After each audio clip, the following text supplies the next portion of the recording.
અમદાવાદના ગોમતીપુરમાં એએમસીનું mega demolition TP16 પર રહેલા બાંધકામો હટાવવામાં આવ્યા છે। 45 રહેણાંક અને 120 કોમર્શિયલ બાંધકામ દૂર કરવામાં આવ્યા છે। 15 મીટરનો રસ્તો 300 મીટર પહોળો કરવામાં આવશે।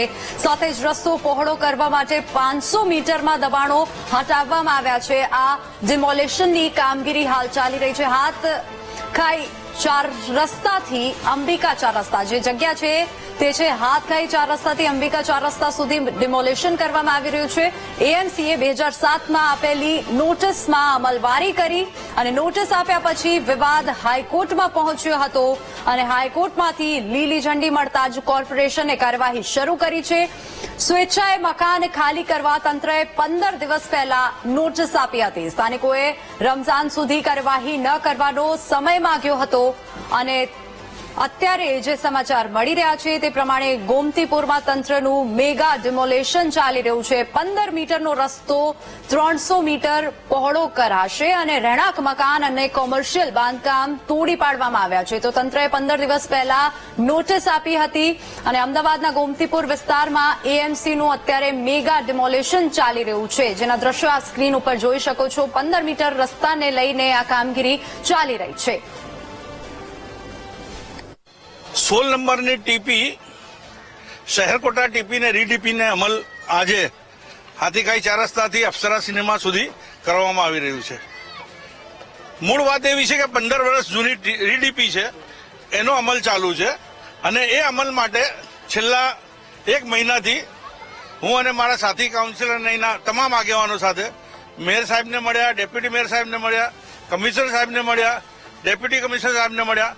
અમારી એટલી જ માંગણી હતી કે રમજાન મહિનો છે, સામે 1 મહિના માટે આમાં મદદરૂપ થવાય, પરંતુ પાર્શિયાલિટી રાખીને અમારી જોડે કોઈ મદદરૂપ થયા નથી।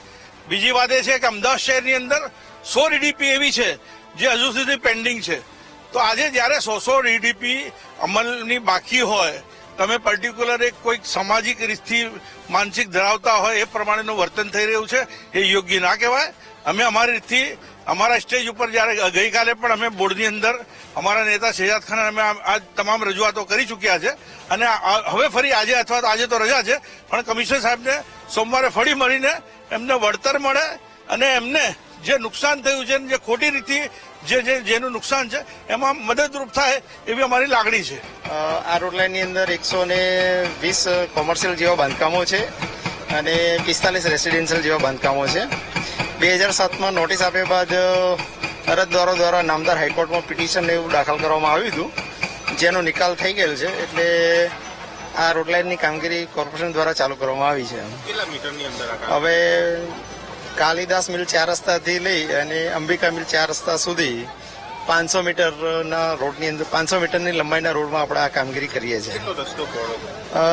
15 ફૂટના ટીપી રોડના આપણે 100 ફૂટનો રોડ બનાવીએ છીએ આરડીપી પ્રમાણે 30.50 મીટરની પહોળાઈની અંદર બનાવીએ છીએ। એની કામગીરી પહેલા કોઈ નોટિસ હતી? હા, નોટિસ તો કોર્પોરેશનની નોટિસ આપીને પછી જ આપણે કાર્યવાહી કરીએ છીએ। એક સમય પણ માંગવામાં આવ્યો હતો? સમયનો આપણે એમને 15 દિવસનો સમય આપવામાં આવ્યો હતો। નોટિસની અમલીકરણ કરતા પહેલા બધાને 15 દિવસનો સમય આપણે આપી અને પછી આપણે કામગીરી ચાલુ કરી છે। मकान भी था, नीचे दुकान भी था।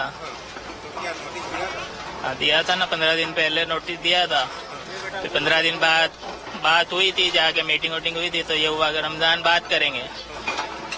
फिर अभी परसों रात में पता चला कि शनिवार को आ जाएगी गाड़ी, वो हम तो सामान भी ठीक से नहीं निकाल पाए। आपकी डिमांड क्या है? हमको इसका मुआवजा मिले जल्द से जल्द। अब बताइए, अब घर किसी का जाएगा, अभी हमारे पास हमको मुआवजा भी नहीं दिया, हम दूसरा लेंगे कैसे? कैसे क्या होगा? हम बैठे हैं अभी इंतजार में। वो तो बहुत पहले की बात है, वो 10 साल 15 साल पहले की, वो सब केस हुआ था, रुक गया था। अभी ये 15 दिन पहले जो आई थी ना, वो 15 दिन पहले वाली का ये हुआ था, तो टाइम मांगा था हमने कि भाई रमजान तक का टाइम दे दो, ईद तक का। तो मिला था, बात हुई थी मीटिंग तो मिला था। फिर 2 दिन बाद फिर वापस ये हुआ कि शनिवार को कटिंग हो जाएगी।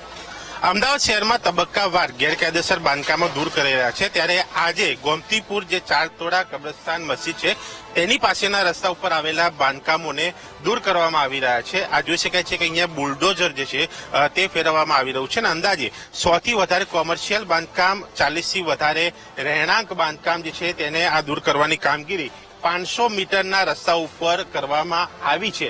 2007માં અહીંયા નોટિસો આપવામાં આવી હતી, જે બાદ કોર્ટ મેટર ચાલી અને તે કોર્ટ મેટરનો નિકાલ આવ્યા બાદની આ કાર્યવાહી જે છે તે કોર્પોરેશને કરી છે. પોલીસને સાથે રાખીને આ જે કાર્યવાહી કરવામાં આવી છે, જેથી કરીને માહોલ પણ જળવાઈ રહે અને કામગીરી પણ થાય અને ગેરકાયદેસર દબાણ હટી શકે.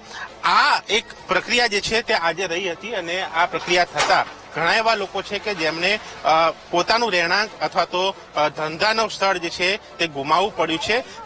જે લોકો માટે સ્થાનિક કોર્પોરેટર ઇકબાલ શેખે વળતરની પણ માંગ કરી છે, કારણ કે એક સમય માંગવામાં આવ્યો હતો, એ સમયમાં આ બાંધકામ એ બાદ દૂર કરાય તેવી અહીંયા માગણી હતી, પરંતુ તેની પહેલા આ કામગીરી કરાઈ છે, જેને લઈને એક નારાજગી પણ છે. પરંતુ સામે એક ટીપી જે ખુલ્લી પાડવાની હતી તેની કામગીરી પણ આજે કોર્પોરેશને પોલીસને સાથે રાખીને કરી છે. કેમેરામેન નરેશ સોલંકી સાથે દર્શક રાવલ, વીટીવી ન્યૂઝ, અમદાવાદ.